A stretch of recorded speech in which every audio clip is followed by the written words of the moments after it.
Are you struggling with OCD? Are your compulsions impacting on your life and affecting your well-being? Well, in today's video, we're going to be looking at exposure and response prevention, what it involves, and how it can help you.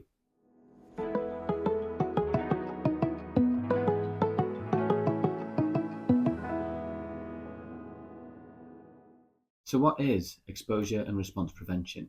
Well, it's often called ERP for short, and it's a technique often used in cognitive behaviour therapy to treat anxiety disorders, but in particular, obsessive compulsive disorder. Let's break it down into two parts. First part is exposure. This is where we are deliberately exposing ourselves to something that we fear, certain thoughts, feelings, images, actions. The goal here is to expose ourselves to that trigger or that feared stimuli, and we want to do this in a controlled and systematic way. And the other part of ERP is the response prevention. Now, this involves refraining from doing any of those usual compulsions or rituals that you might find yourself doing to reduce your anxiety. And by doing this, it gives us an opportunity to find out what really happens when we don't engage in that compulsion. We get to see what happens to anxiety during that time. How does anxiety change over time? Does anything bad happen? And by doing this, we have the opportunity to learn what happens when we don't engage with our compulsion. When we struggle with OCD, we're often trying to find a way to manage the anxiety when it comes down to it, or manage uncertainty of a situation. And we can find ourselves sort of scrambling to find ways to cope with this or to prevent that kind of negative outcome that we fear we might have. And we often feel quite responsible for that outcome as well. We feel like we're to blame if that thing goes wrong. So we're trying to sort of scramble away sort of in the dark, trying to find a way to be able to deal with that. And that's where often compulsions come and sort of give us a helping hand, but actually leads us down a path that is not so helpful in the long term. And these compulsions can grow over time. Paul Salkowski, he's one of the pioneers of OCD treatment. And he describes OCD as being a bit like a con man. It's this kind of trickster. It kind of, on one hand, it will give you a sense of safety and security by making you do these compulsions. And then on the other hand, it's also kind of taking your life away from underneath your feet. So it's affecting your relationships. It's affecting the time out of your day. It's giving you that anxiety back again, later on, which then makes you do more of those compulsions. And as we go on, this security, this safety that this con man gives us, this OCD gives us, becomes less and less. It's a bit like kind of tolerance of medication. The longer you take something for, the sort of less effective it becomes.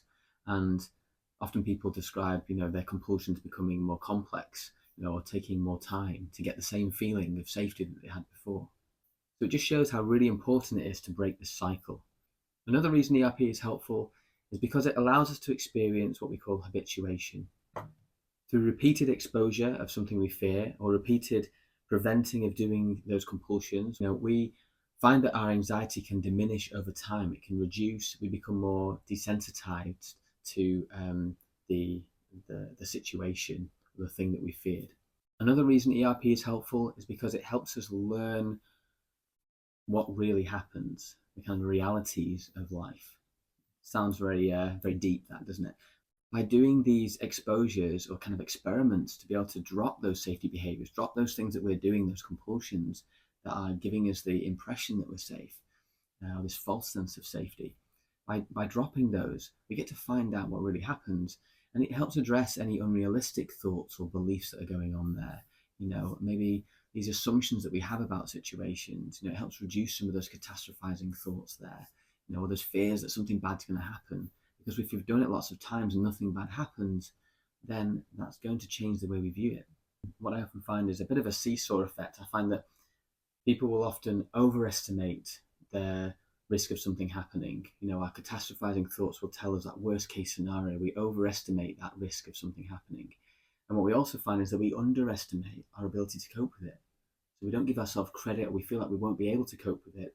So we have this kind of like high estimation of risk, not feeling like we can deal with it, which then just creates a real kind of need for those compulsions, because those compulsions might make us feel a little bit safer. We feel that we can cope with it then, and it prevents that bad thing happening. That's what we think it does. So by doing ERP, we get to find out whether that's really the case. To give you an example, if I had a fear that my house might be burgled or might be robbed, and so I check my doors and my windows, many, many times before leaving the house. And if anything breaks that cycle, I go back to it and I check it again. I have a certain routine or ritual that I engage in. By reducing that, then I get to find out what happens. I might find that by reducing that and only checking my door once before I leave the house, nothing bad happens. Nobody robs my house. So what does that tell us? I can learn from that by doing that. I can learn that maybe all those, maybe 10 times that I've checked those doors wasn't necessary. Maybe I need to do it once. It helps our beliefs and our assumptions become more fair and more realistic. Another helpful thing about ERP is it has long-term, long-lasting benefits. This really targets the root of the anxiety, and so it's also promoting kind of an adaptive way of coping with anxiety as well. It's teaching you the skills and ways to be able to manage anxious thoughts and anxious feelings, and kind of being pulled in directions that maybe aren't helpful for us. So it kind of sort of protects us and gives us some proofing for the future as well, if ever we get those thoughts again. Another thing I've said in previous videos, and I'll say it again, is to make sure that you're being kind to yourself through this process. Facing our fears is tricky, it's difficult. This isn't an easy approach. These compulsions have been around for a long time. These habits and the way you think and the way you've been reacting have become your kind of default. So changing those and stepping outside of that, trying something different or stopping them, takes a hell of a lot of courage. So I hope you feel able to take the plunge and give it a go. It really is effective if you can. Make sure you're working with your therapist, be really open and honest with them to help you work through this really effective technique. So to give you a glimpse of what you can expect in therapy when you're engaging in this therapy technique, we'll often start with a bit of an assessment to find out what cycles you're in at the moment, how OCD is impacting on you, having that impact on your life. We also make sure that we look at creating a bit of a hierarchy. Now, I talked about that with the graded exposure video, and it involves creating a hierarchy from your more difficult compulsions down to sort of your easier ones. So it helps us be able to maybe start with some of the easier ones first and work from there. Now, in my experience, I found that for a lot of people, it can have a real snowball effect. At first, we can feel quite avoidant and a bit unsure, starting with some of those low-level compulsions that we're trying to change and trying to reduce. But what sometimes people have found is that as they've started to see the outcome, they've been able to tolerate that anxiety and actually watch that anxiety rise and fall, find out that nothing bad happened when they were able to reduce that compulsion.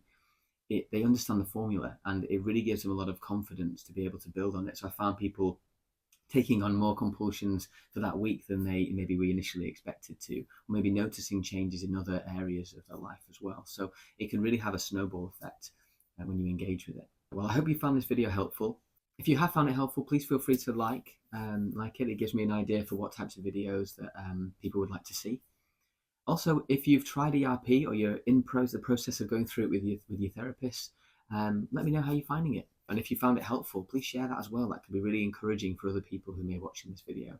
I'll be putting out videos every week, just with lots of useful tips and information around well-being for many common mental health troubles that people struggle with.